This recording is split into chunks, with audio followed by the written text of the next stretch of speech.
तो हेलो दोस्तों, हैवेल्स का क्वार्टरली रिजल्ट आ चुका है और क्वार्टरली रिजल्ट आने के बाद हैवेल्स करीब एक दिन में 6% से ज़्यादा गिर भी चुका है। तो चलिए आज हैवेल्स का क्वार्टरली और ईयर ऑन ईयर रिजल्ट का एनालिसिस करते हैं और देखते हैं कि हैवेल्स के जो भी फंडामेंटल्स हैं, जो भी फाइनेंशियल्स हैं, उनमें क्या चेंज आए हैं।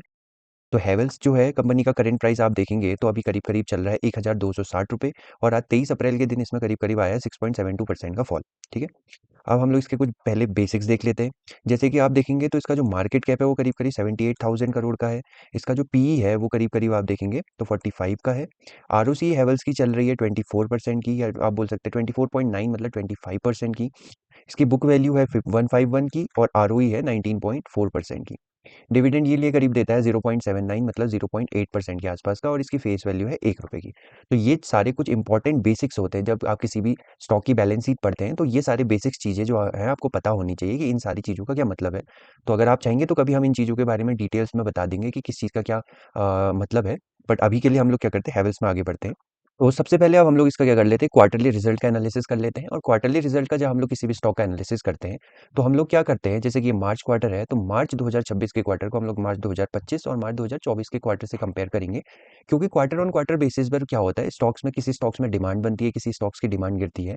तो इसलिए हर क्वार्टर में हमको ये देखना पड़ता है कि किस हिसाब से स्टॉक में डिमांड चेंज हो रही है। तो चलिए शुरू करते हैं। तो आप देखेंगे जो हैवेल्स है इसका जो मार्च 2023 का ऑपरेटिंग प्रॉफिट 527 करोड़ था, वहीं मार्च 2024 में ये 635 करोड़ हुआ। वहीं मार्च 2025 में 757 करोड़ हो गया और मार्च 2026 में इसमें क्या है, स्मॉल सा ड्रॉप आया है, वो है 729 करोड़ का। मतलब क्या है, हैवेल्स का जो है इस बार का मार्च का जो क्वार्टर है वो लास्ट ईयर के मार्च के क्वार्टर के कंपैरिजन में थोड़ा कम आया है। थोड़ा कम मतलब करीब करीब आप बोल सकते हैं 28 करोड़ का इसमें क्या है, स्मॉल ड्रॉप आया है। नेक्स्ट चीज़ देखते हैं। तो आप देखेंगे जहाँ मार्च 2023 में हैवेल्स की सेल 4859 सीआर मतलब 4860 करोड़ के लगभग थी। वहीं मार्च 2024 में इसकी जो सेल्स थी वो थी करीब 5442 करोड़ की और मार्च 2025 में ये थी करीब 6544 करोड़ की और मार्च 2026 में ये बढ़ के हो गई 6705 करोड़ की। तो इसका क्या मतलब है कि हैवेल्स ने अभी तक के क्वार्टर्स में जो इसका मार्च 2026 का क्वार्टर है सबसे ज़्यादा सेल्स करी। लेकिन क्या हुआ, सेल्स तो ज़्यादा हुई लेकिन साथ में साथ इसके एक्सपेंसेस भी बढ़ गए। जिस वजह से क्या हुआ, इसका जो नेट प्रॉफिट है वो क्या हुआ, कंपैरेटिवली लास्ट ईयर के मार्च क्वार्टर के कंपेयर में कम आया।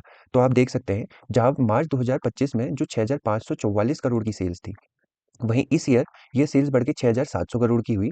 लेकिन आप देख सकते हैं जहाँ मार्च 2025 में एक्सपेंसेस 5787 करोड़ के थे, वहीं इस बार ये बढ़ के 5976 करोड़ के हो गए।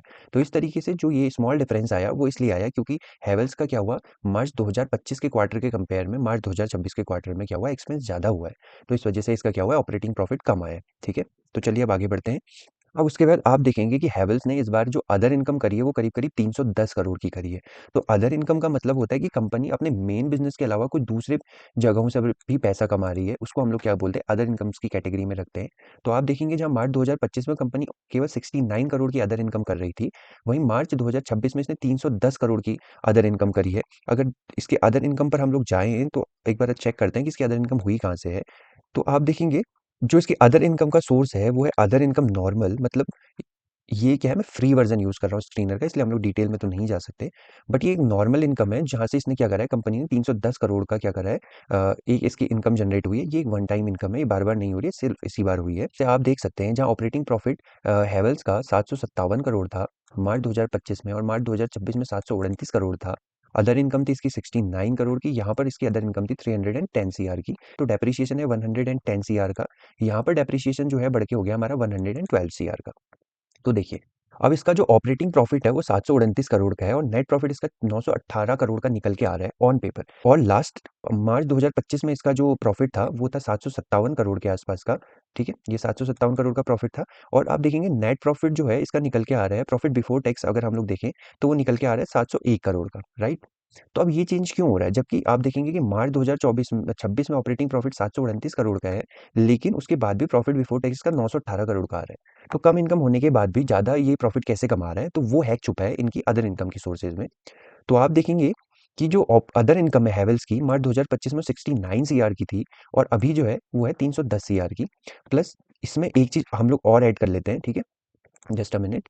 तो एक चीज़ हम लोग इसमें और ऐड कर लेते हैं, वो क्या है, आप देखेंगे कि इसमें जो इंटरेस्ट है वो 15 सीआर का है। मतलब इस क्वार्टर में, मार्च 2025 में हैवेल्स ने 15 करोड़ का इंटरेस्ट दिया था, और इस बार जो इंटरेस्ट उसने दिया है वो करीब दिया है 10 सीआर का।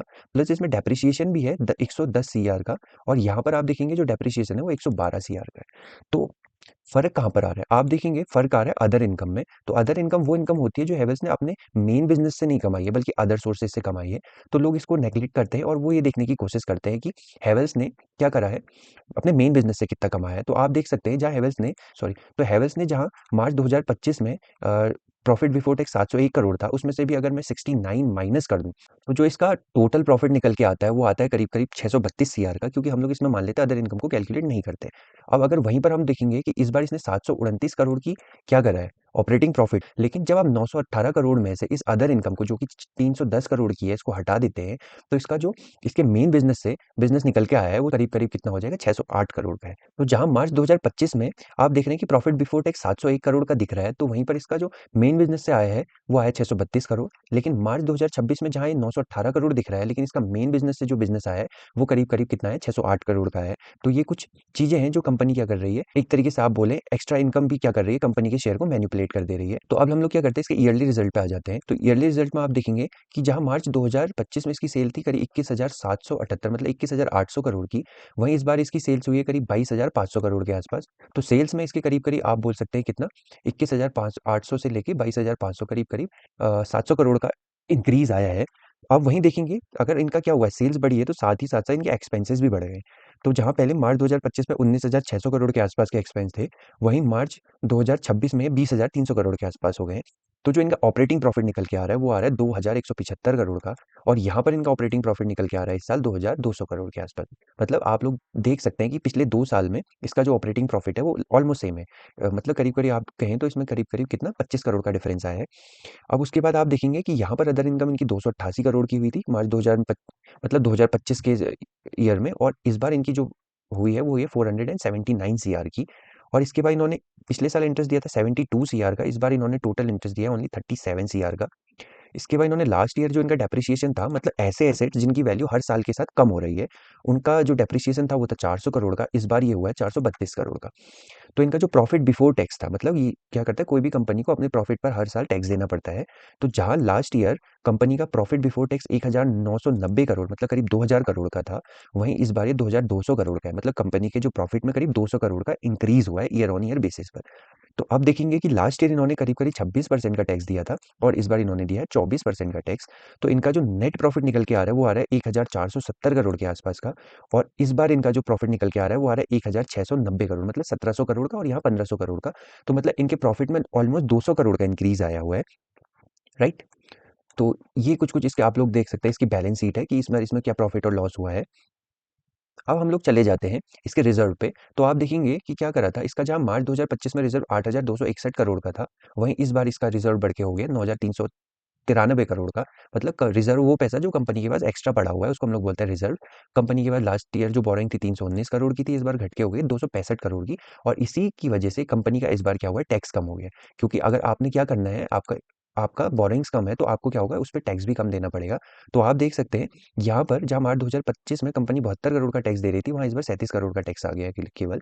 उसके बाद आप लोग यहाँ पर देखेंगे कि इसका कंपनी का अभी करीब-करीब लास्ट ईयर कंपनी करीब 118 करोड़ रुपए क्या कर रही थी, अ, अपने बिज़नेस को बढ़ाने पे खर्च, मतलब कंपनी कहीं पर कुछ एक्सपेंशन कर रही थी, और इस बार ये करीब हो चुका है 440 करोड़ के आसपास का।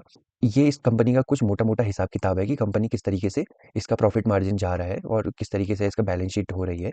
अब हम लोग इसके आ जाते हैं शेयर होल्डिंग पैटर्न पर, जो कि एक बहुत इंपॉर्टेंट पैरामीटर है ये देखने का कि प्रमोटर्स एफआईआईज़ और डीआईज़ कंपनी में किस तरीके से मूव कर रहे हैं। कि यही स्ट्रॉन्ग प्लेयर्स हैं जो कि क्या करते हैं, एक कंपनी में बुलिश और बेयरिश मूवमेंट को दिखाते हैं कि कंपनी अच्छा परफ़ॉर्म कर रही है या कंपनी बेकार परफ़ॉर्म कर रही है।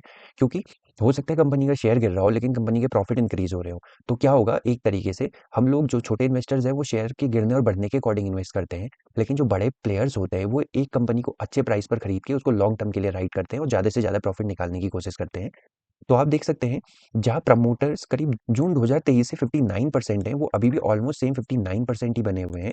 लेकिन जून 2025 में जहाँ एफआई ऑलमोस्ट 23 से 24% थे, वहीं ये अब कितने हो गए, 17% के आसपास रह गए। मतलब क्या है, आप कह सकते हैं कि एफआईआईज़ के शेयर में 6% का डिक्लाइन आया है। वहीं पर डीआईआई जो क्या थे 9.68%, हम लोग बोल लेते हैं कि 10% के आसपास थे, वो अब बढ़ के हो गए 17%। तो जो यहाँ पर हमारे को डिक्लाइन दिख रहा है किसमें, एफआईआईज ने जितनी भी सेलिंग करी है हेवल्स में, वो सारी की सारी सेलिंग्स किसने एब्जॉर्ब कर ली है, डीआईआईज ने। डीआईज मतलब वो बड़े फर्म्स या वो बड़े म्यूचुअल फंड जो क्या करते हैं, इंडियंस होते हैं, उनको डीआईआईज बोला जाता है। और एफआईआईज मतलब आउटसाइड ऑफ इंडिया के फर्म्स, म्यूचुअल फंड या दूसरी चीजें जो इंडिया में आके इन्वेस्ट कर रहे हैं, उनको डीआईआईज की कैटेगरी में रखा जाता है।